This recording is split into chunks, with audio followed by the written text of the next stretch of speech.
joined by Patrick Deneen. He is a professor of political science at Notre Dame and the author of the almost cult status books in my circle, Why Liberalism Failed. Welcome, Patrick. Thank you very much.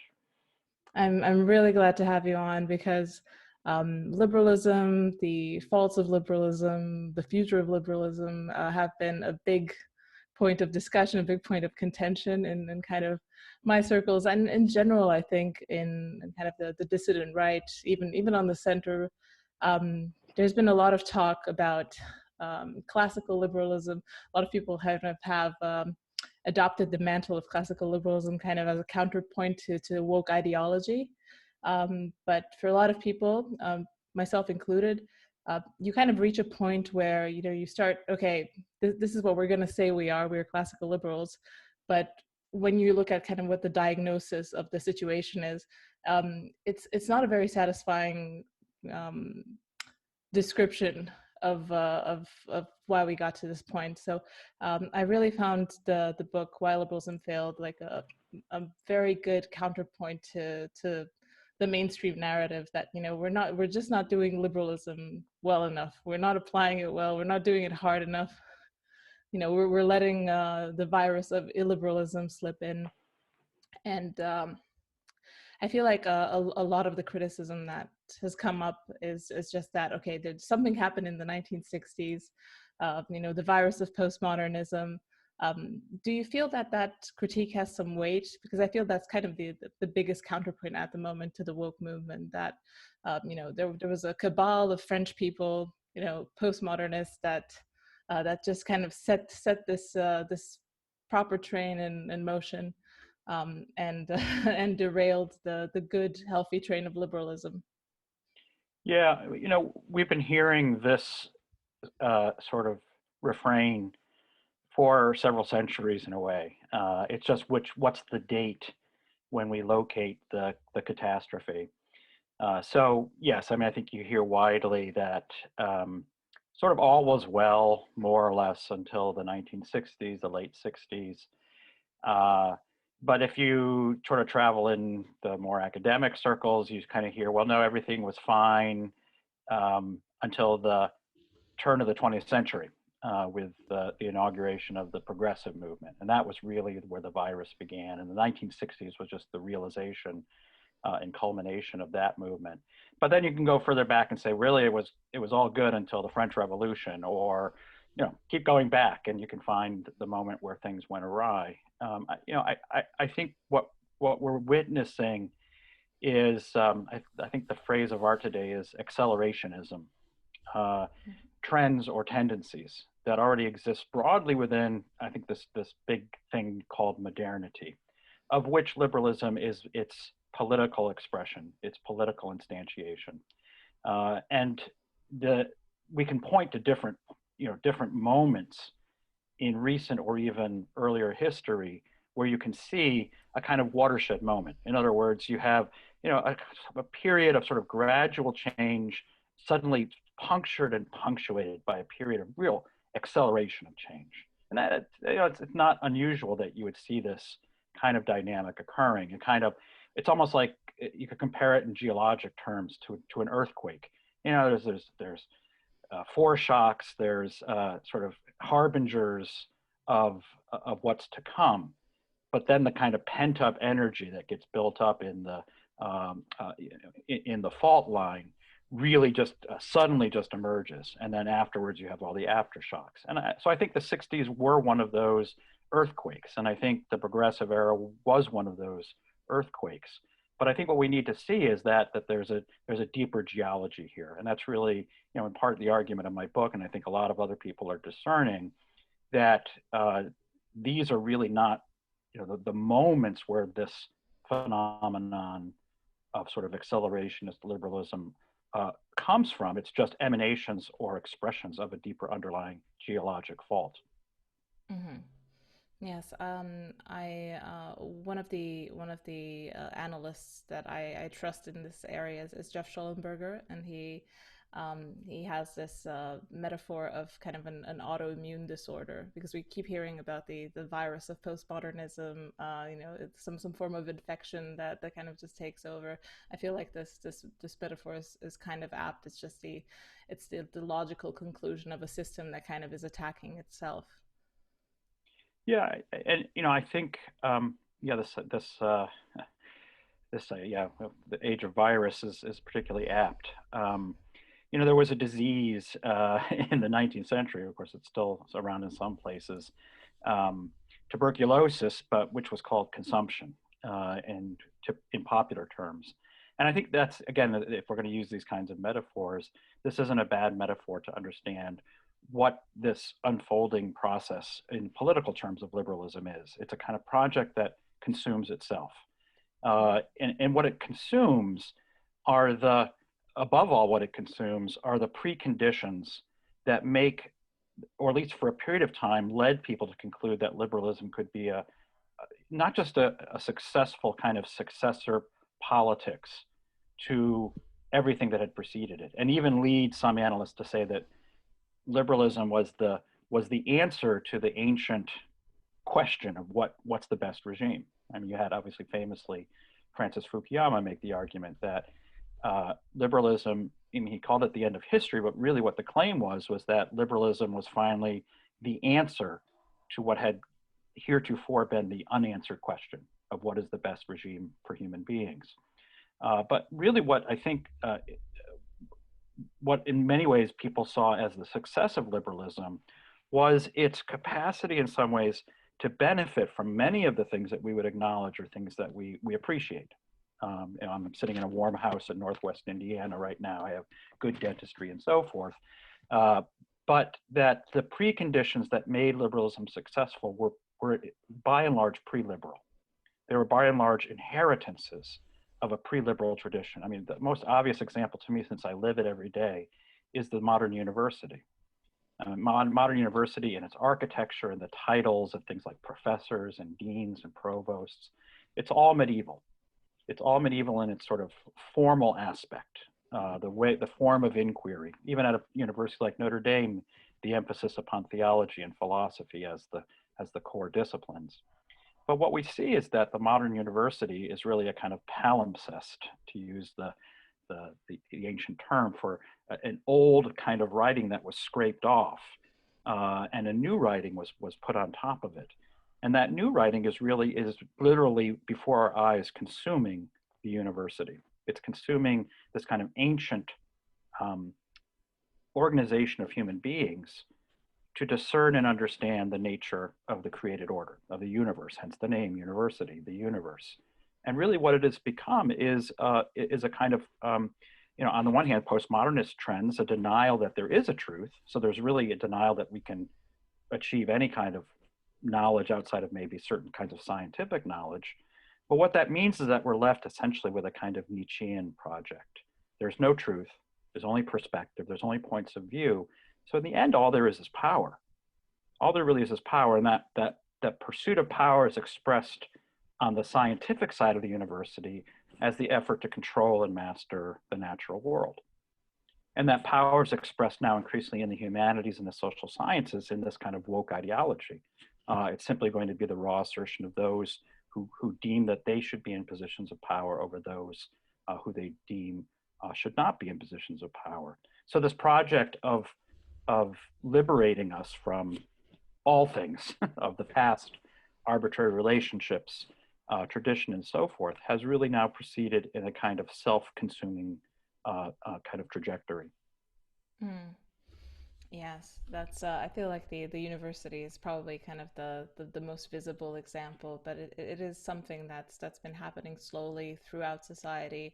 And it's interesting to me that the big divide between kind of the libertarian wing of liberalism and the kind of the social liberal, kind of the American liberalism, is one thinks the state is to blame, and one thinks that the state is the cure, and that capitalism is to blame.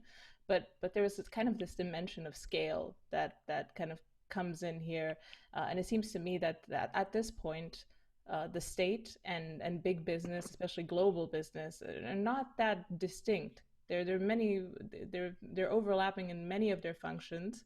One of the big functions is to support people that are atomized, that are kind of ripped from their roots, that kind of have to exist in this suspended state. And the state does that through welfare programs, and the market does that through products and catering to all sorts of created needs and all sorts of all sorts of new ways to satisfy and create new needs. So I'm curious if there's something to be said about scale in this context, because when things were still local, they were still happening at the ground level in communities. These types of phenomena, these types of leviathan entities, they just could not exist. And is there a way to scale this back? Is there a way to scale back the market without empowering the state? Is there a way to scale back the state without empowering the market? They feel like two poles of the same type of force at the moment. So you said we might be here for an hour and 15 minutes, and that would be the rest of our time if we really if we really spent our time on this subject. Obviously, it's in many ways it's the it's the dominant political question and challenge of our time and of recent times.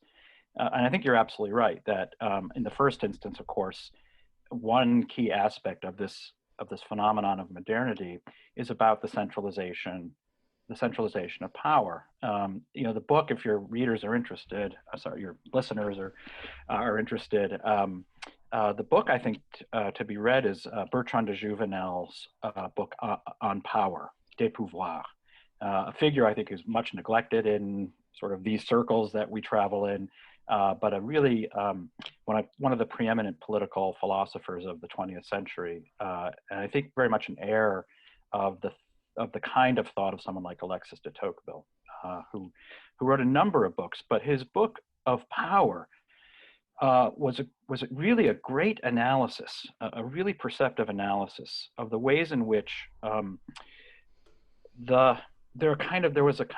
we were hoodwinked. There was a kind of deception that occurred in the early modern period. And the deception was the following. The thinkers, the architects of liberalism, made the argument that in order to correct what was the overarching power of what was a overbearing monarchy, the medieval monarchy, there needed to be the introduction of limited power of the form of modern liberalism.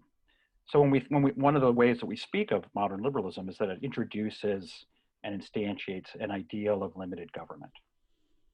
What Jouvenel points out at length in this book, and really I think analyzes with deep perceptiveness, is that in fact what was actually happening was you had the effort to destroy the decentralized and diffused form of power that really defined the Middle Ages, especially through the kind of dispersion of powers, not only through the various kinds of aristocratic orders, the different loci of power. Maybe you travel through Europe, you're part of Europe today, and you see all those dispersed loci of power in the various, literally the various castles and the various fortresses that, would have been where lower level lords and so forth would have governed most directly.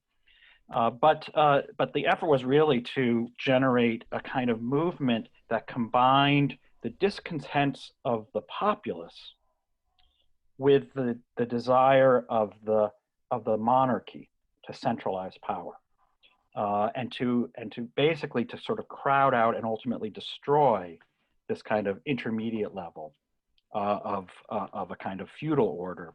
And then liberalism came in and said, what we need now to do is limit this power. And in order to do this, we need basically to displace any remnant of the medieval order and establish what was called a limited government. But that limited government, of course, was really based on the idea that there was only a single center of sovereignty. And the limited government was claimed to be that the liberal order could not govern in the name of any specific end or goal of politics. And in that sense, it was limited. But in the purpose or pursuit of liberating human beings from any particular circumstance, arbitrary relationship, the place where they might have happened to have been born. You actually need extensive and potentially unlimited power. And the more you dig down into the very core of the things that tend to define us, things like family or religion in particular, then you need really substantial power to liberate people from those forms of identity. And I think that's where we're seeing liberalism consuming itself most specifically today. So on the one hand, you could say liberalism broadly, the powers of liberalism centralize, fragment, or liberate people, but results in a kind of fragmentation, or as you put it rightly, atomizes us. And then those very powers that are needed to achieve that gain further power by becoming the sole source of assistance and benefit from the fragmented and atomized populace. And I think you're right that today what we see is that this has always been a kind of joint effort of both the state and the market. That the market, the modern liberal market, sought in some ways to atomize, to regard us and treat us and to regard ourselves as sovereign choosing individuals. And similarly, the state would assume more and more power from those mediating intermediary institutions as a way initially of liberating us, but ultimately increasingly of becoming what Tocqueville described as the tutelary state. So I think the dynamic is really very clear. It becomes clear to us when we begin to see it in that historical context.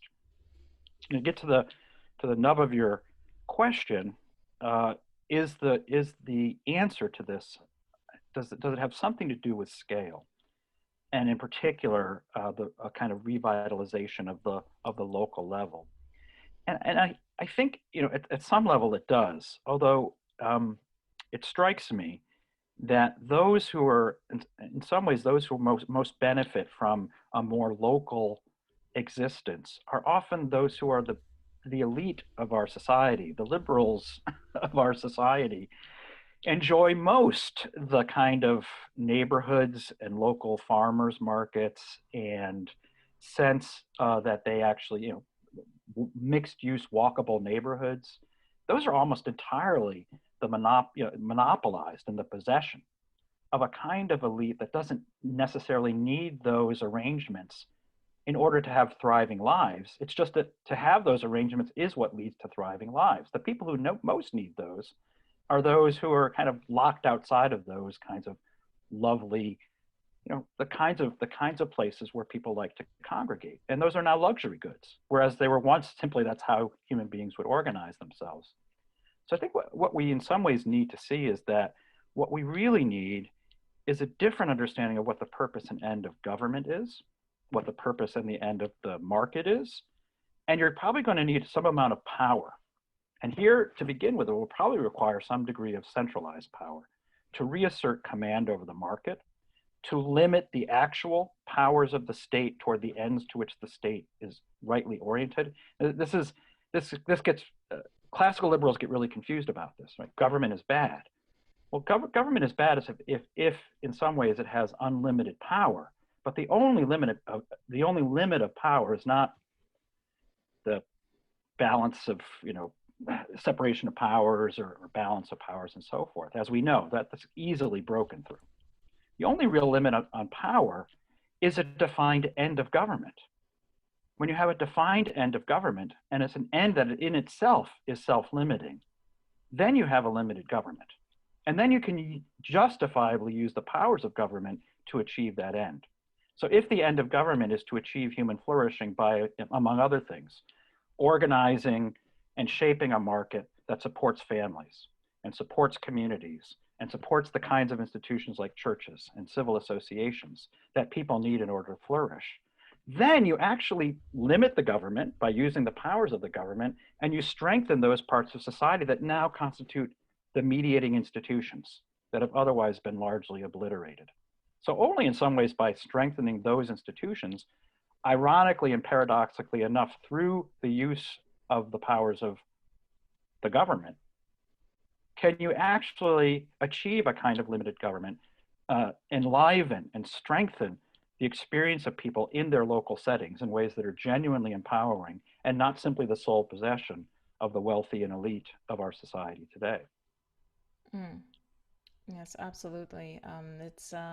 The power is one thing that I think is coming back into the spotlight of people, especially kind of on the side of the divide, because there's something inescapable about power. I think, liberalism does kind of um, cover power in a sheen that says, okay, we are not powerful. We are actually the opposite of powerful. But through this trick, through this kind of sleight of hand, lies infinite power, because power clad in victimhood is infinite because it does not see itself.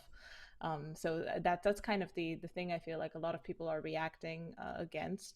And that's why a lot of people I see are trying to talk about different forms of government that a lot of people have just resigned to history, to mothballs. Like there's quite a significant monarchist or kind of neo-monarchist movement. There's distributism that's coming up. There's all sorts of forms of government that are being discussed, not necessarily in the mainstream, but more in kind of dissident circles. But one thing that they have in common is this kind of understanding that you either use power or you get used by power. Sounds very stark, but there's a reality to get anything done. There's nothing has ever gotten done by less than an oligarchy. The idea that you can rule by consensus is probably going to be a bit hard to swallow if you have a group of more than 5 people.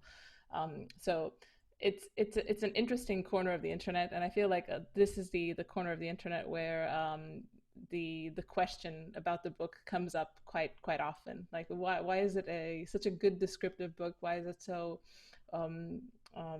clearly defines the problem, but why have you shied away from giving any recommendations at the end of it? I know you're working on a second book that's probably going to go in that direction, but is there any inkling of hope that you could share with us at this point? Hope, but not optimism, to use a phrase that was coined by the late, great Christopher Lasch. You suggested that what's needed is a kind of oligarchy. Of course, I think you probably meant aristocracy. We have an oligarchy, which is rule of the wealthy, rule of the rich. What we lack is an aristocracy, which is the rule of the excellent, rule of those defined by virtue. I'm less engaged in the question of the right form of government, which in both the classical and also the Catholic tradition is a matter of relative indifference than the end or purpose of government, as I was suggesting before. And that's not a matter of indifference. One of the great things about, I'm actually teaching Aristotle right now in a couple of my classes. Every class has to begin with a good dose of Aristotle, just to set the plate for this is what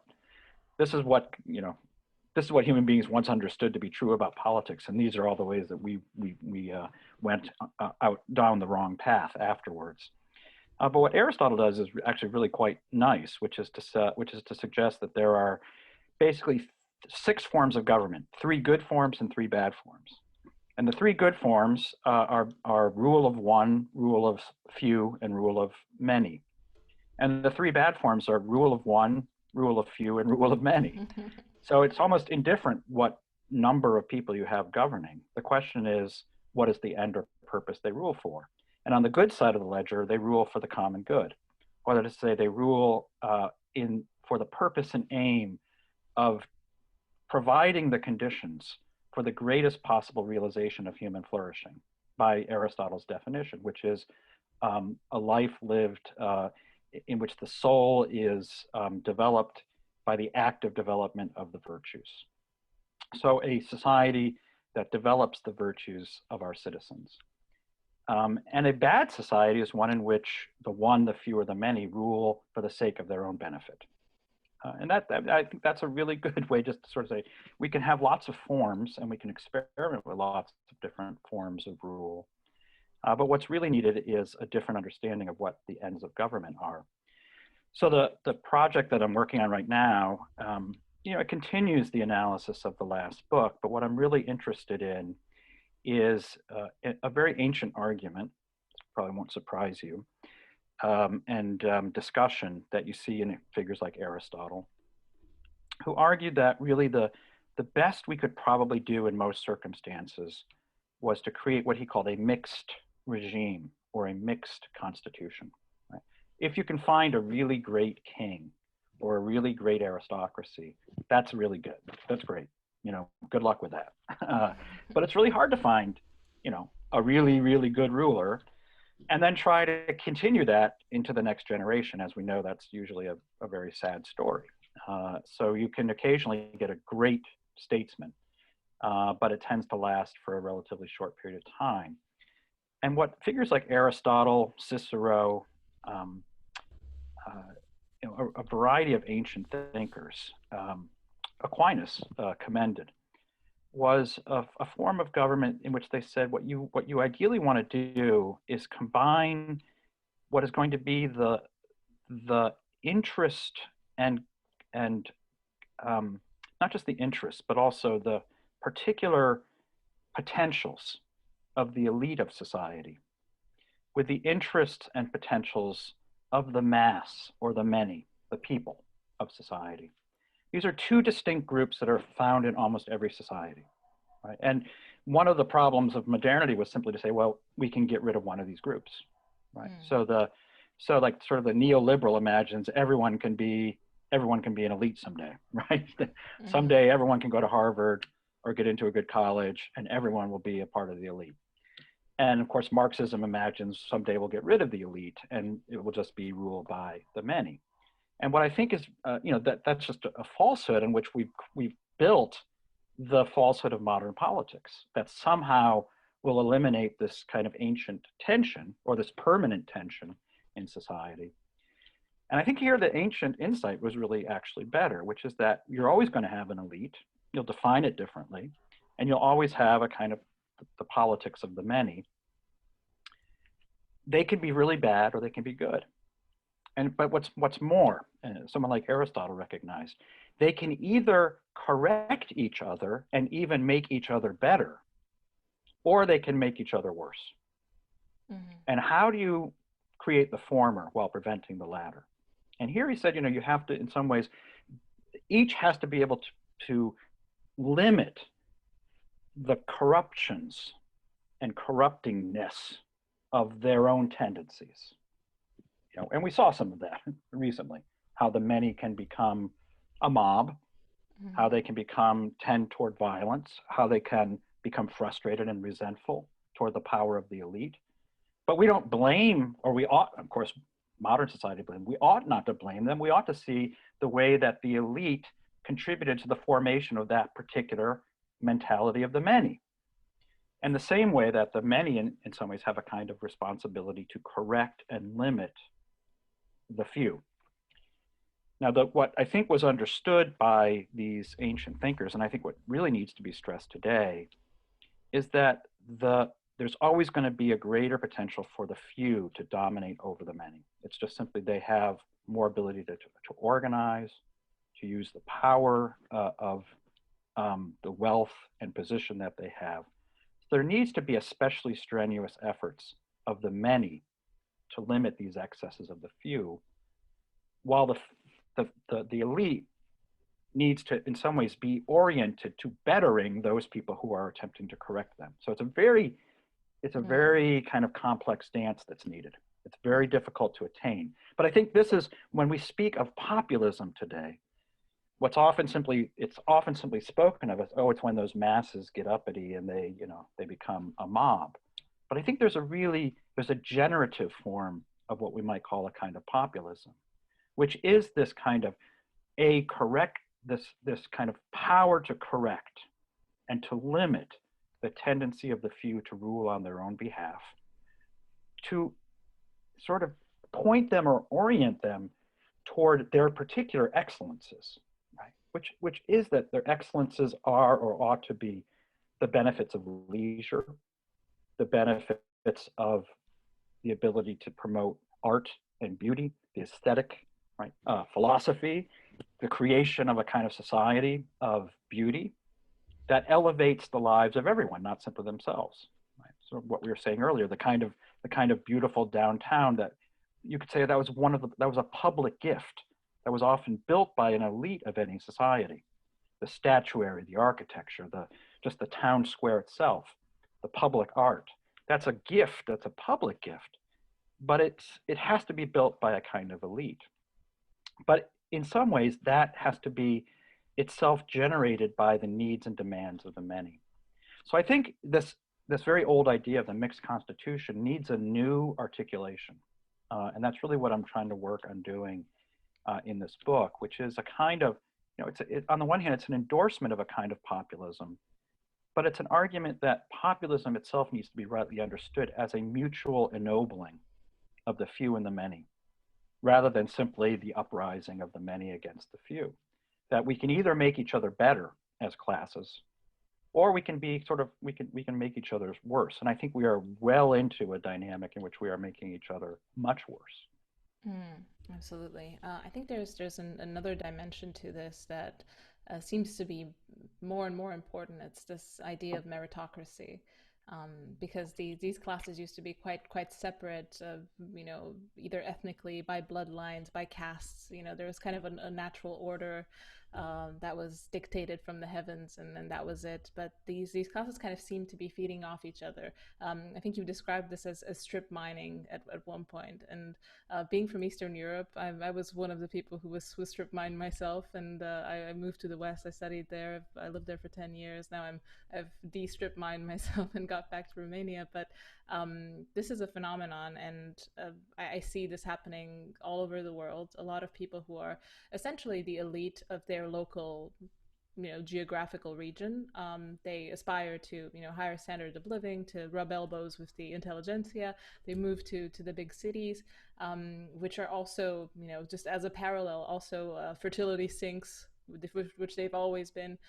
So essentially, it's I think one blogger described it as a shredder, a fertility shredder, just moving all these highly capable people to the cities, making sure they never reproduce, and it's and they are joining the ranks of the elite, but it's also an elite that has this confidence in itself that, okay, I've come to this place by my bootstraps. I've worked for this, and there's not that noblesse oblige in this kind of caste of self-made, meritocratically elected people who've clawed their way up the ranks. So do you think that might be kind of a dimension that plays into this?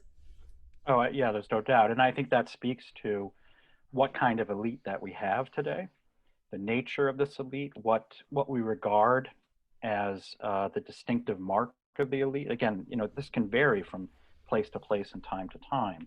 So what we've designated as the qualities of the elite today are, we might say it's certain kind of intelligence, a certain skill set, especially related to the ability to manipulate sort of abstract phenomenon. The more scientific, technological we become, sort of what Robert Reich, a generation, several books ago, called symbolic analysts, was the kind of the rising understanding of the new elite. But it's also, we could define it as the capacity to live relatively de-racinated lives, kind of placeless. I mean, I've talked about the importance of the kinds of surroundings that elites like to, they like to live in cities and to be surrounded by nice things, but you can move from place to place. You don't feel necessarily rooted in any particular city. And a hallmark is often, I lived for 5 years in DC, I lived for 6 years in New York, I lived 4 years in London, eventually settled in the suburbs of X city, where I'll raise my 1.2 children, if it's even that, and have several dogs and a cat.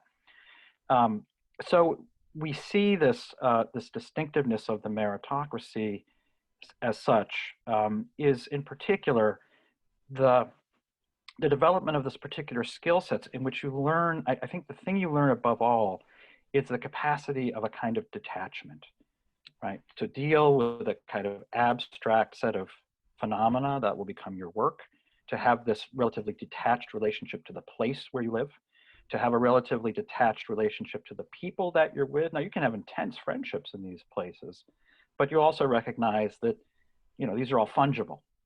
And the more quickly and the more comprehensively these friendships can become sort of online or virtual friendships that you can travel with you wherever you go.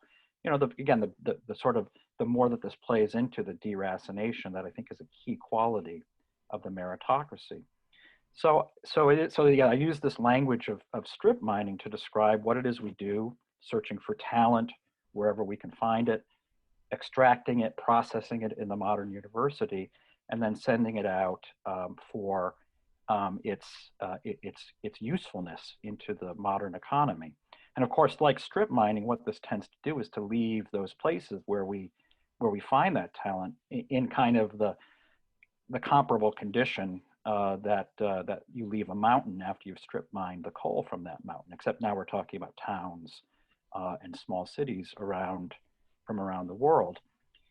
Now, the thing that I stress, you know, I teach at an elite school. The thing that I stress to my students is that they're driven by this imperative because this is what they've been told all their lives. This is what matters. This is what's important. This is what constitutes the kind of ruling principle and membership in the elite in our society. But I suggested to them this is a course that has the potential of leaving them extremely unhappy and dissatisfied. Right? No one along the line will ever say what constitutes happiness, what constitutes sort of human flourishing and happiness. And I just try to begin to introduce to them the question of, in what way will this particular set of pursuits fulfill the things that you might, if you had to list down, what are the things that are most important to you? Friendship, love, maybe family, maybe a sense that I'm contributing something really important and good to society. And this is the one I really like to stress with them, because they're usually young and ambitious, the sense that my life mattered. The sense that, you know, like if you know that movie, It's a Wonderful Life, that if I hadn't existed, people would notice, you know, that my life made a difference. And here's where I say to them, you know, maybe you should consider the possibility that your ambition, which is certainly can be an admirable thing, ought to lie in going to the place and doing the thing where it will be known that you mattered, where you made a difference. And if you go to Washington, D.C. or to New York City, in order to become a sort of minor functionary in the American empire, you know, in what way will your life have really made a big difference? Whereas if you settle somewhere where it may be more on the periphery of the empire, but with the gifts that you have to get into a place like Notre Dame or Harvard, Yale, Princeton, with the gifts that you have, the kind of contribution you can make to those places could be absolutely outsized. You know, I always like to give them the example of, do you know the movie Field of Dreams? Kevin Costner. Yeah. If you build it, they will come. If you build it, they will come. Well, there's a great character in that movie. The movie and the original book is based on a number of real figures and kind of an imaginary retelling of their lives. But the character that's played by Burt Lancaster, Archibald Moonlight Graham, is one of my favorite figures in sort of American history, I guess, because of who he was. He was, you know, obviously he got a very brief moment playing in baseball, but he was the renowned, beloved doctor of this small town of Chisholm, Minnesota. And the story that's told of him in The Field of Dreams is kind of true. He was really beloved. He was remembered. There are monuments to him. There's a scholarship that's still given to students at the Chisholm High School. He would keep his practice open on Saturdays just for free of charge to check the eyesight of children in the town. Now, if this guy had lived today, you can be certain he would have been swooped up in the strip mining operation, because he would have been told his entire life that in order for you to matter and to make a difference and to be an important human being, you need to go off and join this massive practice in Washington, on the outskirts of Washington, D.C., or what you will. And so I think, in continuing this, what I was just saying in our last exchange, when we think of how do we build a society in which the elite, the people who occupy the leadership of our society, will contribute in very material and very memorable ways and important ways to the flourishing of the lives of ordinary people. It's to begin to encourage, but also begin to shape a world in which this ideal, the ideal of contributing in a way that may not be world shattering in some ways, but cumulatively, of course, it is world shattering and it is world shaping. And many of our problems seems to me today, certainly as I see them in the United States, comes from the fact that we have largely, we've created this concentration of the people that we view as the ruling class, very much at the expense of the people who we see as the deplorables of the detritus. And we're now experiencing the massive political dislocation that occurs from that separation and that extreme form of division in our society. Yes, it's I think there are quite a lot of phenomena at the basis of this, but there are also very subtle things, so things that have to do with speed. Like, for example, let's say maybe 20 years ago, maybe 2 or 3% of people in my hometown would go off to university, and then most of them would come back after a few years, and they would contribute to the local economy. But then once the borders opened, now I would say maybe 20-30% go away, and a lot of them don't come back. And the fewer people come back, it kind of has a way of accelerating the process. The strip mining intensifies itself, because the places where they could come back are less worthy of coming back. Right, to. Exactly. Why would I go back there? There's nobody good there anymore, right? Yeah, so it does become a self-fulfilling prophecy. Exactly. And there's also kind of the effect that in big cities, there's kind of in economics we call it a revealed preference, in the sense that human interactions carry a little bit of friction, and we've been used to dealing with the market at the lowest point of friction possible. And I see this with with social networks, with food delivery. People bring stuff to your door. You don't even have to talk to them. So the social friction has been eliminated completely out of the system, and that's in a way a revealed preference. So people, if you have them choose, they will they maybe say that they like to have social interactions, but in practice they'd rather avoid it. But it's something that accumulates, and it feels like it atrophies. I feel like even me, obviously now after a year living in the bunker, I feel very atrophied. But even before, it felt like all of these market mediated interactions were made for the most expedient comfort that I could imagine. Just like, yeah, you don't need to talk to them. It used to be you had to call them up, then you had to text them. Now it's all through chat windows. The touch points, they call them in tech, the touch point, minimize the touch points. And I feel like we've done this. And even having neighbors in London, I knew 2 of them, but I was quite gregarious because I did know 2 of them. It kind of became the standard. So it feels to me like many of these changes, because of the speed, because of the kind of the market kind of encroaching in every area of our lives, are very insidious. And they're also, they have a way of making themselves permanent. Like, you get to a point where you can't even treat the other people like you used to treat them 20 years ago, because no one else is reciprocating. I don't know. It feels like a game theoretic stalemate that we've brought ourselves in very subtle ways. We've gotten to this point. Yeah, it's really interesting, and I think you'll appreciate this. I was invited. I taught in Notre Dame's London program in the fall of 2019, which was very fortunate because it was just before COVID. So it was a great time to be there, but it was, of course, an amazing time to be there for political reasons. It was, you had Boris Johnson's machinations, you had Brexit reaching its point of culmination, the election. I was there during the election, which Boris Johnson won all of these former labor districts. It was really an extraordinary time.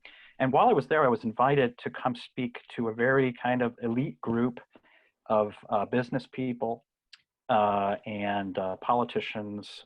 It was a kind of group that regularly met and talked about big issues. And they learned I was in London, so they said, "Oh, this author, let's get him out here." So I opened it with a little bit of a talk along the lines of what we've been talking about, the problems and challenge of liberalism, and then I asked them what they thought the biggest problems sort of facing the world or their lives were. And I expected it to be a kind of gripe session about Brexit, about these backward, old-fashioned people who were just wanted to disconnect England from the world. That's what I expected, and what I heard instead was exactly what you just said, almost to a person. They said, "Our lives are just completely fragmented. We don't know anyone. We can't develop deep friendships. Most of our lives are spent, sort of traveling between some flat outside of London and, sitting on a tube, with these things in my ears and shutting everyone out, and then having some kind of fleeting interaction with people in the workplace and then coming home at night." That's like an epidemic of kind of disconnection was what I heard. And these were people who we would call successful. And by some measure, we would call them happy, or at least, had the external conditions of happiness. If Steven Pinker were studying them, he would say, this is what constituted happiness, right? It was just absolutely stunning to me that in a kind of open forum of talking about what were the great challenges of modern life, that would be the thing that above all they continued to repeat. And this is really the argument of the book that I wrote, Why Liberalism Failed. It's, as you know, the thesis is not that liberalism failed because it fell short. The thesis is that liberalism failed because it succeeded. And one of the ways that it succeeds is precisely, I love the way you describe this as reducing the touch points, or the contactless society. That's one of the ways you mark its success, because the ideal of the liberal worldview is one in which the demands on my personal sense of duty and obligation are minimized to the point of nil. Right? They are reduced to the point where all of my interactions can either be handled by the market or by the mechanisms of the state through welfare programs and so forth. So that while I have a good heart, and any of these people with these minimal touch points will all say, I'm a person of the left. I believe we need to take care of the disadvantaged and so forth. Liberalism in some way says you shouldn't have to do that yourself. We'll have all these depersonalized mechanisms to arrange for that. In his great essay on The Revolt of the Elites by Christopher Lasch, whose name I mentioned, he has a great line where he says, the new elite, this meritocracy, has all of the sort of privileges and position of the old aristocracy without the noblesse oblige. So they have all of their vices and none of their virtues. And it's the achievement of this condition of this depersonalized, non-touch society that, on the one hand, as I was just saying, is the source of deep, profound political conflict in our world. But if my experience and your experience is any indication, it's also a source of deep discontent and unhappiness among the people who arguably are most benefiting from these arrangements. So why do we keep doing this? Yeah, I think and I completely, echo those sentiments. That's partly also why I moved away from London, why my husband also moved away. We were kind of both a bit kind of corporate. I used to work in tech. He used to be an engineer. And it's just, it's exactly that. It's also partly also because we have this, consent-based relationship with other people, where I remember growing up in Romania, where, if you wanted to make a good friend, you would have to make, what would now be called a racist joke, because we're all, this is a patchwork of ethnicities in this area, and there's always some way of riffing on each other that, the easiest, the most succinct way to get on someone's nerves is to say something about their, them being Hungarian or something. And that was, there was kind of this ease of mm, cohabitating in the same space, and there weren't really limits. There wasn't really the idea of, okay, you're going to get in trouble for saying X or Y. And I feel like now, because we're trying to always have, purely consensual, purely don't step on my toes relationships with people, it really does kind of act as a buffer between people, that you never really can reach out and have those, maybe, I've always likened this to, like, banter on a construction crew. People, their lives depend on each other in the military or things like that. They're not going to be, they're not going to be courteous to each other, because, that's kind of how you build trust. And I feel like, because we're trying to have this really pleasant society, and cohabitate with so many different people, because that's also life in a big city. There are people from all sorts of backgrounds. You never want to be offensive. You always want to kind of walk the line, but that also keeps you away from the kind of relationships, because these are all excellent people, highly intelligent people that I know from my life, and we could have been great friends, but it never gets to that point. It's obviously not just about dirty jokes, but it's that thing where there's just always a layer of keep away. So if I can turn the interview around for just a second, because I do talk to my students a lot about this, and they have the view that, well, I would like to settle down in a place where I can afford a life and have the prospect of forming a family, but I can't do it because I have so much college debt, and my life has been oriented toward getting the right kind of job and so forth. So you seem to be an example of someone, as you just said, who lived a life that they aspire to, and now has seemingly abandoned at least one form of that for to return to the place that you're supposed to escape from and never return to. So how has that been? Can you find a good and decent life and rewarding life out in the hustings, if that's how you would describe it? Can you recommend it? And if my students watch this, what can you say to them in terms of perhaps some other possible futures they might envision? I would recommend that they think outside the box, because their skills are infinite, and the opportunities to do anything at this point, they shock me every day, how much you can do. If you're just simply a verbal person, you can use this tool, the internet, that I decry its corruptions every day, but at the same time, it's also useful for me to make a living, and being and living, where I want to be. I'm close to family now. It's everything is possible. I feel like a lot of people who grew up and wanted to be part of the hierarchies of the West, because there's just kind of there's a shine to the West that exists in Eastern Europe that people have forgotten about, but we still look up to the West in quite a big way. So being part of the Western elite of people who make the big money in the big city, it's great, but especially, to be honest, as a woman, it gets old fairly fast. You realize, oh, I can play this game, but with every stratum that I rise, what I get is quite a bit more money, but a hell of a lot more responsibility and sleepless nights. So this is this trade-off that just doesn't work for me. So yeah, I think people should just keep their options open, and try to not necessarily buy into the usual hierarchies, because we see them falling apart before our very eyes now. The credentialism apparatus, the so-called elites, they're the emperor is looking more and more naked every day, and I feel like people should pay attention to that, because you can be an elite, from the comfort of a hick town in Eastern Europe, and in some ways, if that's your ambition. you know, the internet, as I said, is a tool, you know, is a horrible master, but a very, very good tool. So yeah, you know, anything's possible. Yeah.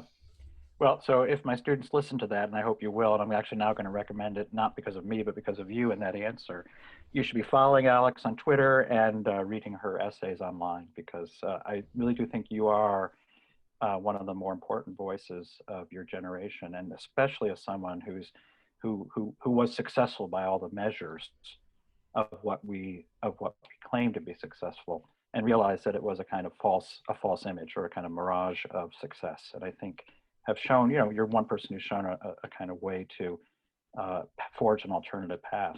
So I think I hope that my students and a lot of young people will be tuning in. Oh, thank you so much. That means a lot. Um, I guess I'm gonna hit you with a hard question. It's, you know, it's hard because this is what a libertarian might say to this whole discussion. Why can't people just choose to live in small communities, be virtuous, be religious? You know, just, you know, you have the option to choose. Why can't they, and why aren't they?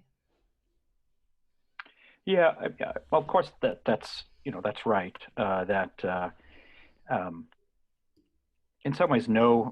I've just, as I said, I've been teaching Aristotle, and Aristotle is the first to point out that it's you don't achieve virtue unless you choose it. So that a person who seems to act virtuously but never has actually reflected or really ever consciously chosen to be virtuous, actually, he says, you know, can have the appearance of virtue but actually isn't virtuous. And I think as a human being, choice is inescapable. Right? And Aristotle will be the first to acknowledge this, that you can't do virtue on a kind of autopilot, because virtue is also always the calculation and reflection of, you know, how do I act in this particular circumstance? I can't just reenact what I did in the last circumstance. I have to reflect, right? The virtue par excellence is prudence or judgment, and I always have to be reflecting on what the virtuous choice would be in this circumstance. But the I think the libertarian view is the following: that actually I tell the story in the liberalism book. We were talking. When I taught at Princeton, my first academic job. I was at a dinner in which the subject of the Amish came up, and there was a book that had just been released. I think also a movie called Rumspringa, which is the tradition in some Amish communities where a young, an older teenager or young adult is required or forced to leave the community for a year or two and to live out in the liberal world and to experience this other world, at the end of which then they have to make this decision of whether or not to live in that world permanently or to re-enter the Amish community, where they will live according to those strictures of life that are, would be seen by liberal society as limiting and as highly restrictive of their individual liberty. And this book talks about this phenomenon, and then notes that somewhere in the order of 80 to 90% of the young people who do this practice end up returning to the community. And the group around the table were furious about this and became quite agitated, a Princeton faculty, because in their view, these young people weren't exercising actual choice. They had been so brainwashed, so shaped by the worldview that they came from, that they couldn't make an actual genuine choice like you would make behind Rawls's veil of ignorance or in the state of nature, because they weren't really free. Right? The choice wasn't really free. That the only way you can actually make a free choice is when you are actually already a liberal human being. That's the only human being that can make a free choice. Well, guess what? Then you've already stacked the game. You've stacked the game as much as the Amish have, right?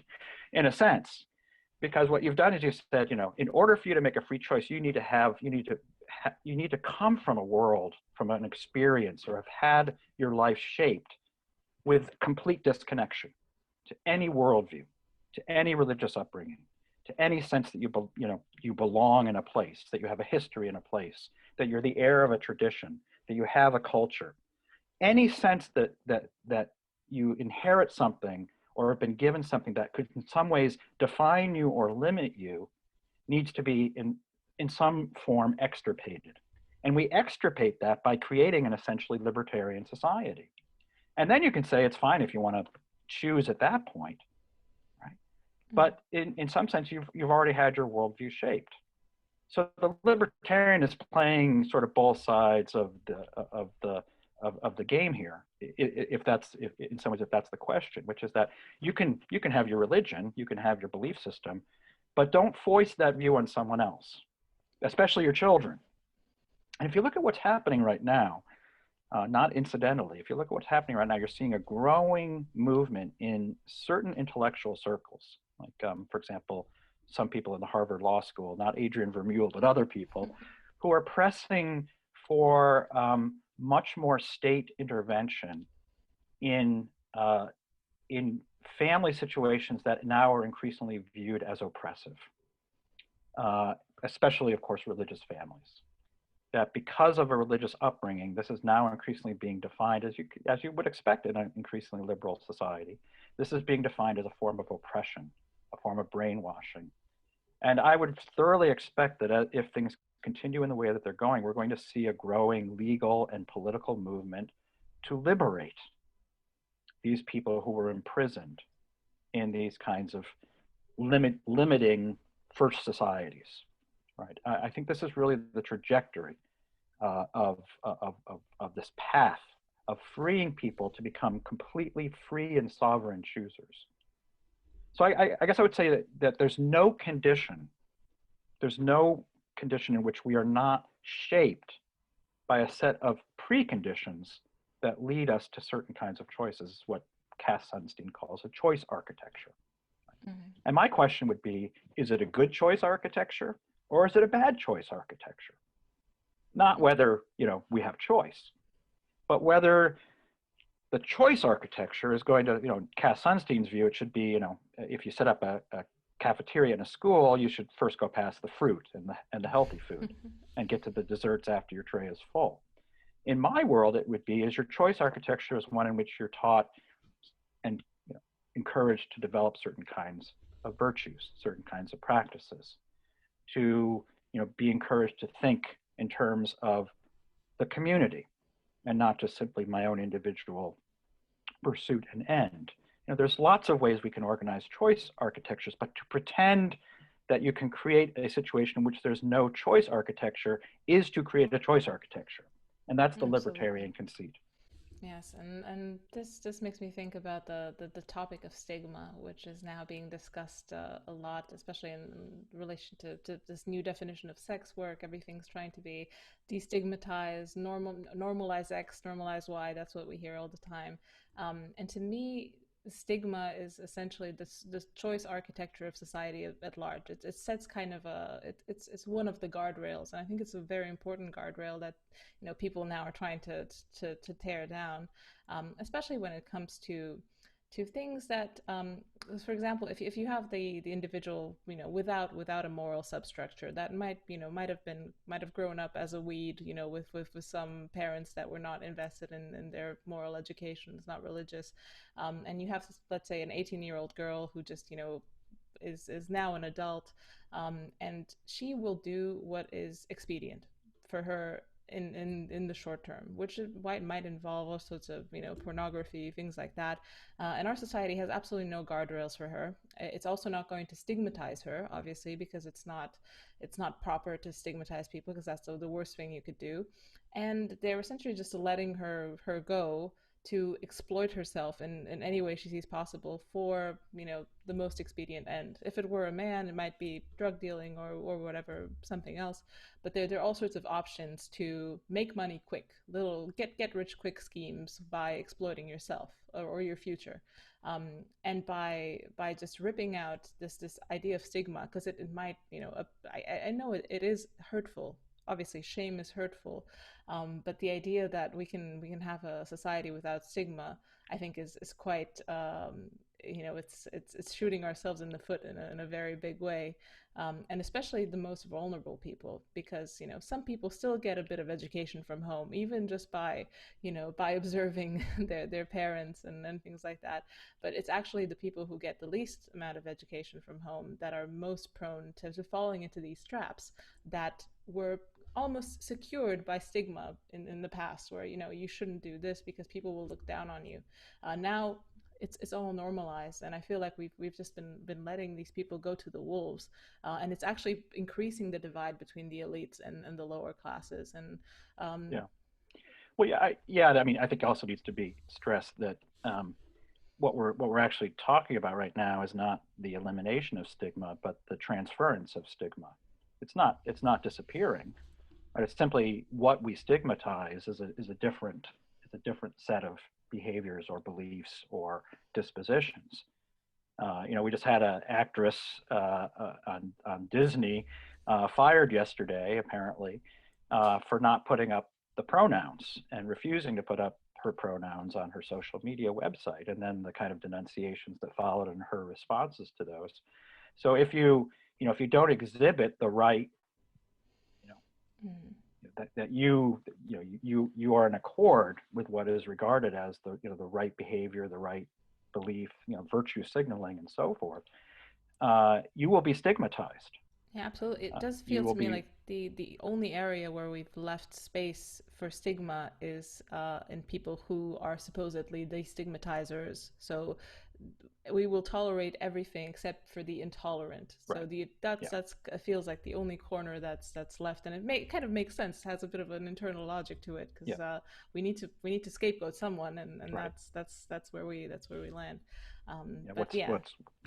What's called repressive tolerance. Yeah, you will be forced to be non-judgmental.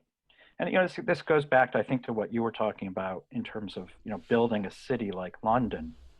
And when you walk around London, it's marvelous, isn't it? It's just it's just one of the world's great cities. But it's also a city that's thickly overlaid with this palpable history. And what you really quickly realize is how thick the communities were everywhere in London. In some places they might still be, but the ways that the city was kind of built and structured was that it wasn't a place where you went to be anonymous. It was a place that you went, right, to be a part of a community. And I think this is certainly true of American cities as well. I grew up not too far from New York City, and New York City was at least at one time a city of course, it was a city of ethnic neighborhoods, and you still see evidence of that in Little Italy and Chinatown. Yorktown was the German part. My family was Irish Catholic, and there were sections of New York that was replete with those communities. But these were places of sort of thick communities. So the problem it's not that people want to live in cities. I think a city is, as the Greeks understood the idea of the polis, the city was the place where people would congregate because they wanted to be with and among other people. The problem is that when you create a liberal order, the cities become almost like the key point of this contactless society. And so the norm of the society, or that which that against which we stigmatize, comes to be known as judgmentalism, right? You shouldn't judge other people, right? You shouldn't. You should exhibit this kind of non-judgmentalism. But another way of describing that in non-liberal terms is that what is being promoted is a kind of indifference. And I think that at core is what sort of non-judgmentalism is, that we institutionalize indifference. And that, to me, that's a great vice of a civilization, is where we encourage a kind of indifference. So we overlay our indifference with this kind of social justice, virtue signaling concern. But of course, it's built on a foundation of indifference in which we liberate ourselves from having to be actually deeply concerned or involved in the lives of others. It seems to me a very pernicious and ultimately unsustainable way to organize a civilization. Exactly. Are you familiar with the concept of supernormal stimuli? Sounds interesting. Tell me. It's a kind of derived from biology, and I think it's an interesting lens to look at. What makes the market nowadays different from kind of the market that maybe Hayek imagined, and what's a supernormal stimulus is um,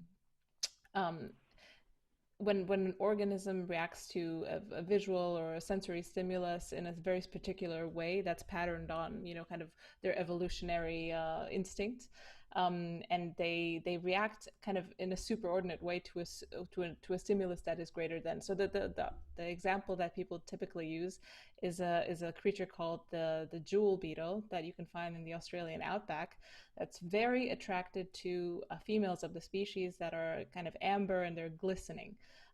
But at one point, people started throwing beer bottles into the outback, and they found that these jewel beetles would, intensely copulate with the beer bottles they were ignoring everything else. The population was imploding, and it wasn't a good situation for the jewel beetle. And I feel like, especially with technology and things like, A/B testing, iterative improvements, focus groups, all this stuff, we essentially have created a similar version of supernormal stimuli, but pointed towards our brains, towards our instincts.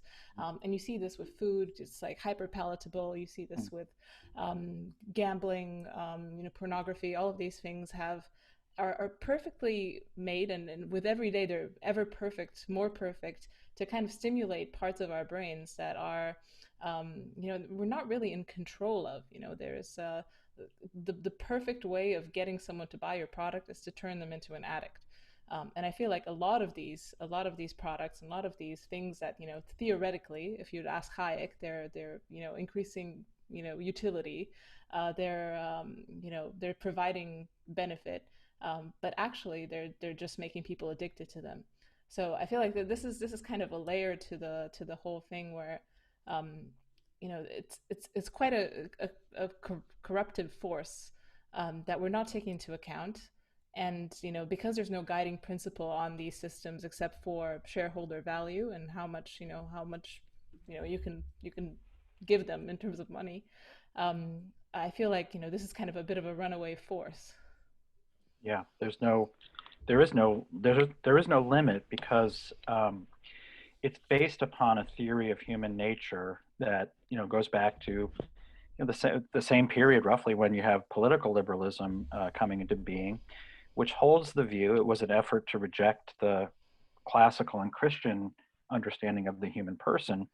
It holds the view that the object and aim of human life is, to the greatest extent possible, to increase pleasure, especially the experience of physical pleasure, and to decrease pain.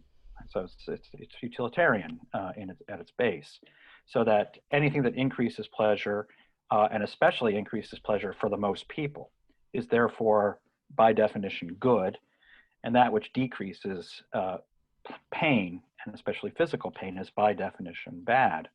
Now, the core understanding of virtue in the classical and Christian understanding is that certainly an excess of pleasure is bad, that it actually detracts from our capacity to live lives of moderation, but also to understand and aspire to things that are higher than the hedonic principle of achieving pleasure.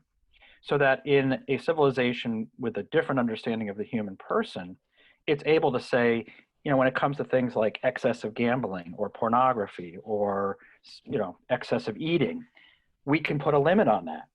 We can legally say there's a limit on what you should be able to do with gambling or pornography and so forth. But when your principle becomes increased pleasure and decreased pain, there's no limit. There's no limit that you can agree to as a society. And this is where the theory of the harm principle that you see in the subsequent iteration or articulation of utilitarianism of John Stuart Mill comes into play. The only legitimate limitation on people's desire to do what they want becomes that which we can recognize as harmful. Now, in theory, that would allow us to say, okay, if you engage in excess,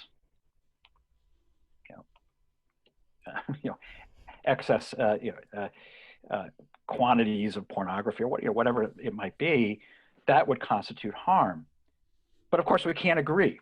That's, you know, especially the pleasure principle is put into full effect, there's no agreement on that. So the only thing that we tend to be able to agree is that which constitutes harm is that which causes us physical pain. So that's the one thing, you know, that's the one thing that you can increasingly use as a principle of governance, of control. And here's the really interesting thing that I think we're seeing happening, is that this experience of pain now is regarded as something that can be appealed to as a subjective standard when it is experienced by someone who can claim persecution. You see what's happening, we were talking about campuses earlier, but when you see what's happening on college campuses and elsewhere, those who are able to appeal to the authority in those institutions, and increasingly in public authorities, is that they have been harmed, right, by an exposure to some point of view or some ideology or some perspective that has damaged who they are, that has attacked or been experienced as an attack upon their identity or their person. So the harm principle, which was originally meant to sort of reduce the ability of a government or authority to go after our experience of pleasure, is now being used as a kind of weapon to go after people who do not exhibit sufficient indifference, right? Who do not exhibit sufficient indifference toward what might or might not, in fact, be how we might or might not define harm. So we have this really inversion now of what was supposed to be the society, I think you put it, what was it, the frictionless society, in which the structures we built to maintain some degree of public control, the harm principle is now used increasingly to go after authoritatively with the use of political power as well as informal power, corporate power, and so forth, to go after the people who might have any reservation against the frictionless society. So it's kind of now the perfectly encapsulated order of domination. Exactly, and it's I think a lot of people have been observing that, you know, these principles are they only work when they're oriented towards one side of the political spectrum. Yeah, I I mean, you know, we have people now who many of my friends who think that we can finally, those of us who feel oppressed in this condition, can sort of score points by pointing out hypocrisy. This will do nothing. Right? My friend Adrian Vermeule, you know, has coined the phrase, it's not hypocrisy, it's power, and that there's no hypocrisy involved if you don't think that you're abrogating a standard. Right? Hypocrisy is when you agree that there's a standard that we are abrogating or disrespecting. Well, there's no standard in this case that's being abrogated. It's actually simply the raw imposition of power of those who have defined the human person in a certain way and the object and purpose of human society toward a certain end. And I think what everyone is realizing, whether they like it or not, and many like it and many don't, is that this form, this political form, now dominates. It certainly dominates the West. But its domination, and this is maybe the ultimate sort of why liberalism failed observation, the form of domination is no longer under the claim that this is a form of liberty in some ways. It requires a titanic exercise of state authority and even suppression and oppression, right? It's not simply that it's some kind of consensual, largely agreed upon form of political organization. It is actually taking the form of, you know, as we said earlier, repressive toleration, that those who do not sign on to this political, social, economic form will henceforth be very visibly oppressed politically, socially, economically, and otherwise.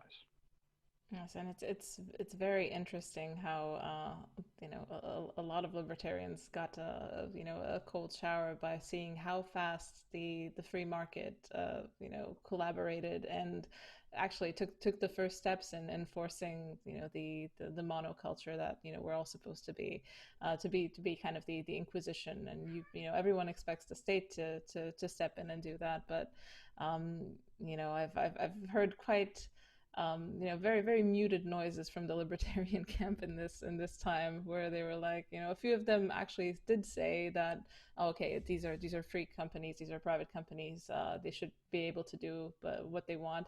But then Parler got, nuked, people get disenfranchised, MasterCard doesn't want to deal with you, and slowly, there's not that much commentary from their side, and it's clear that power works through different channels, and we're at the point where the state and the market, not necessarily that one is corrupted by the other, but they're both at the scale where it's impossible to almost tell them apart. Yeah, no, we yeah, we see this. I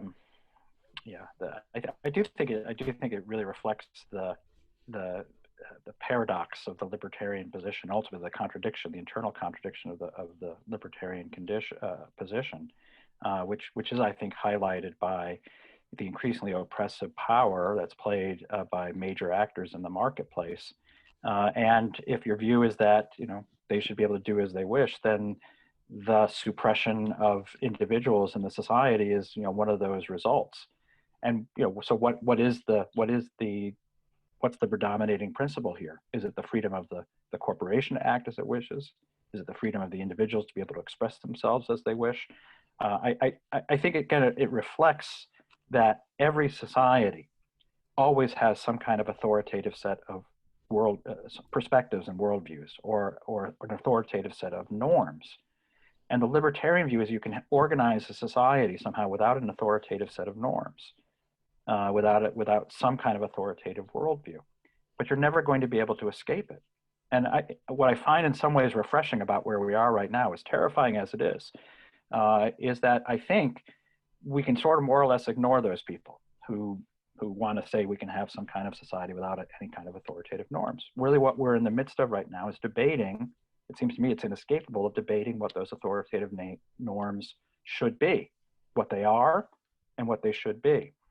And so I think that for a long time, certainly in recent American history, there was like one political party that simply said, we can escape from the authoritative norms. We can more or less we can coexist without any kind of imposition of those norms. And the political left has always, I think, interestingly, been much more confident in what its norms are, what its beliefs are. And that's becoming really very clear, certainly in American society. And the question on the conservative side of the ledger is, are you going to revert back to and try to hide behind some kind of these purportedly neutral set of norms or procedural protections, or are you going to begin to develop and articulate what is a contrasting and, seems to me, very powerful but necessary corrective to that which opposes you? And I think right now we're in this very fruitful moment, or at least potentially fruitful moment, that could go very very badly if there's not a willingness or capacity, especially of the political classes, to step up to the needs of this moment. Exactly. There's quite a lot of interesting new forms of conservatism, and I think conservatism proper, in the sense of kind of something that embodies virtue ethics, that brings natural law back into the forefront, and not Koch brothers open borders conservatism that I think a lot of people are rejecting. People don't like the libertarianism of the market, because they experience viscerally what it's done to their communities, and everyone knows what happens when this GDP goes up. I'm not disputing that, but I think GDP as a measure, I think, is falling out of fashion. Yeah, well, it's a little rough. It doesn't get into the fine-grained ways that the GDP tends to pool in certain places and not other places. So, yeah, it trickles upward. Yeah, well, you're probably familiar with that 4-box graph after the 2016 election that showed sort of where the Clinton-Trump electorate broke down, and it divided up the electorate into these 4 quadrants of economic and social libertarianism, and economic and social conservatism and economic sort of more interventionism and social libertarianism and social conservatism and economic libertarianism. I don't know if I got all four, but the upshot was that there's no voters in the libertarian quadrant, right? They have all of the foundation money. They have an outsized voice in kind of the public policy world, but there's no electorate there. Right? There's nobody, I always like to joke and say they don't exist by nature. They have to be created in a laboratory in the basement of the Cato Institute. There's really no one that really wants this sort of unregulated world. And what Donald Trump, in his sort of idiot savant genius, recognized was that there was a segment of the political market that wasn't being served by the Democrats nor the Republicans. Right? You had the Democrats serving the corner of the market, really, kind of concentrated, of economic interventionists or social democrats and social libertarians. That's where all sort of the mass of Hillary's voters were. And then you had a significant part of the market that was old-fashioned Republican, which was social conservative and economic libertarian, but most of it was really crowded around the axis where you had economic, sort of more social justice or redistribution, or however you want to call it, and social conservatism. And that's where Donald Trump really placed himself, was a more sort of economically protectionist. We'll have boundaries and borders. We'll slow down the rate of immigration. We'll exercise some degree of trade correction with China in particular. We will, but at the same time, of course, endorsing certain social conservative policies that will be appealing to religious people. And what we need to realize in the American context is that this is also where a lot of African American and Hispanics are. They tend to be economically more what we would call liberal, not libertarian, but also more socially conservative. And if conservatism has a future, in my view, it will be building out that part of the quadrant and making it especially welcome to African Americans and to Hispanics, who I think naturally would be drawn to people who would run in that part of the quadrant against the wokesters and against the libertarian economists. And it would be actually a very powerful ruling coalition in the United States to have a kind of white African American and Hispanic working class party with a new and very different elite that would have to be formed and shaped in guiding that, and would really completely scramble and redefine the things that we typically think about now about the American population. And I'll make a further argument, which will probably deperson me, which is that this is the only real way to confront racism in America. It's not the elite-driven project of wokeism, which I think anyone with any sense knows this will actually drive a deeper wedge between the races in America. I mean, it's fundamentally racist in its nature.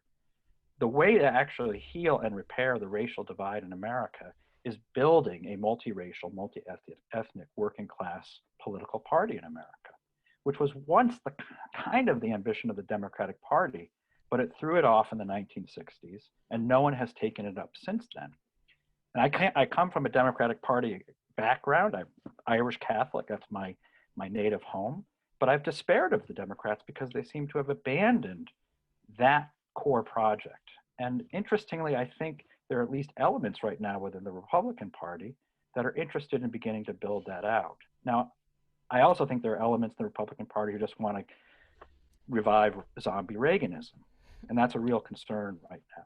But there's a real fight that's taking place within the more conservative element of American politics that I think has some potential for re-scrambling the way we think about American politics. And I think it's a much more promising future in terms of economic as well as racial justice. Absolutely. And it's also quite heartening because as someone who's in Eastern Europe, we're kind of down the line. We're waiting for America to regain a little bit of strength, because in terms of kind of geopolitics, a weak America is very bad for countries in this area. because NATO is the linchpin of everything that's going on here, and there's always kind of the looming threat of other powers. So that America regaining a bit of strength and a bit of confidence in itself is something that I would recommend if possible. So whoever has got listening to Yeah. this and has a little bit of power. Well, it would also require a rethinking of our European relationship and alliance. And I think this form of a newly constituted conservatism would have a lot more interest in the kinds of things that are happening in some Eastern European countries, and have a lot more hesitation about the trajectory and direction of Western Europe, which seems to me to be moving toward a dead end. I mean, literally in terms of demographics, but also politically. The kind of the EU project, it seems to me, is it seems fundamentally disinterested in questions of geopolitical self-defense. It has this kind of fantastical understanding of its relationship, for example, with China or the United States. I think the post-communist countries have a much more realistic sense, or should I say, the post-Soviet countries have a much more realistic sense of what's involved in maintaining a civilization. They're much more in tune and grounded in what it is to maintain a civilization, where the Western European countries, whether it's because of sort of advanced sclerotic liberalism or just a complete loss of confidence following World War II and the American umbrella, have just lost the thread as far as that's involved. So I would hope that a newly constituted, differently constituted party, whatever we call it, could be called Republican, it could be called Democrat, I don't care, would actually begin to rethink some of its relationship, broadly speaking, to Europe, and find a lot more resonance and, I think, resources in some of the Eastern European countries. Yeah, I completely agree. I thought you might. Well, I just want to ask you one last question before I let you go, because we're heading up on time. This is a question of the show. I try to ask this to every person coming on. Is there a book, a thinker, a movement that is subversive, or is that could be interesting to people listening to this, that they might not know about, that you would recommend, that was either influential for you, or someone that deserves a little bit of credit, and that people don't know about? Well, I think I've already mentioned two. I mentioned the name of Bertrand de Juvenel, who probably is not known to many people who listen to your podcast, and not known to many academics at all, but about whom I'd like to see a bit of a revival. And then I mentioned someone whose name has been a lot more in the news of late, but I'd like to at least claim that I was following him long before everyone else caught up, which was Christopher Lasch. And Christopher Lasch's essay, which I mentioned, The Revolt of the Elites, I think is a must-read for our time, because it really describes the development and trajectory of our leadership, or the meritocratic class. It's in some ways, it's deep antipathy to the people that it nominally is supposed to guide and lead. And it also that essay talks in interesting ways about the kind of the virtues you would expect to find among the sort of the masses, the ordinary people. And what strikes me on rereading that, now written, published in 1995. What strikes me now is how much those virtues that Lasch extolled among the sort of working classes have been really weakened and really atrophied in the intervening almost 30 years. That I think is a reflection of what I was talking about earlier, of the ways that this divide between the elite and the working classes is really going to have a terribly bad effect on the working classes, and also on the elite classes, to the point in which they will now constitute a kind of political destabilizing force in the nation.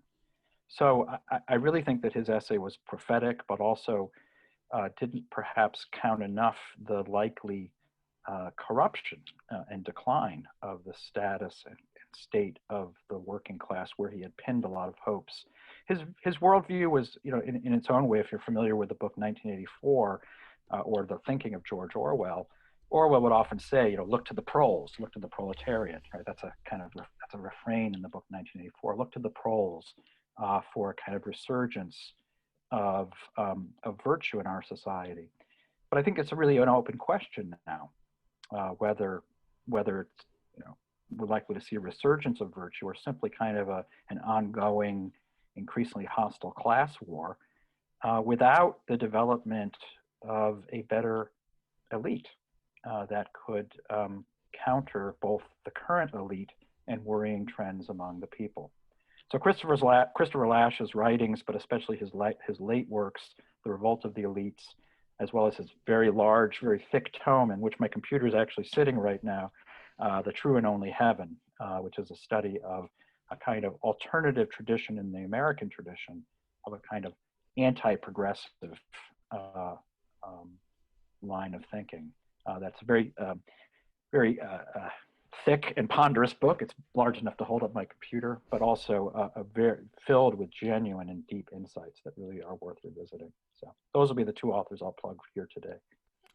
Extraordinary. It's very interesting because I actually published kind of a post-liberal reading list right before our podcast, and I included Lash, and I also included the culture of narcissism. I think is important, and also why liberalism failed. Very importantly, everyone should buy it. Everyone should read it because it is it's a founding document for our future. I hope, because it's pointing in the right direction. And also the next book, the one with all the prescriptions. It's getting there. I have the tentative title right now is After Liberalism, but we'll have to hammer that out with my publisher. But that's the working title. It kind of reminds me of After Virtue, another book on that. It's a little bit of an homage to my colleague Alistair McIntyre. Yeah. Perfect. Well, thank you so much for joining us, Patrick. Yeah, thanks for having me. It was a pleasure to meet you finally after admiring your tweets and your essays. So thanks for having me. Thank you so much. That means a lot.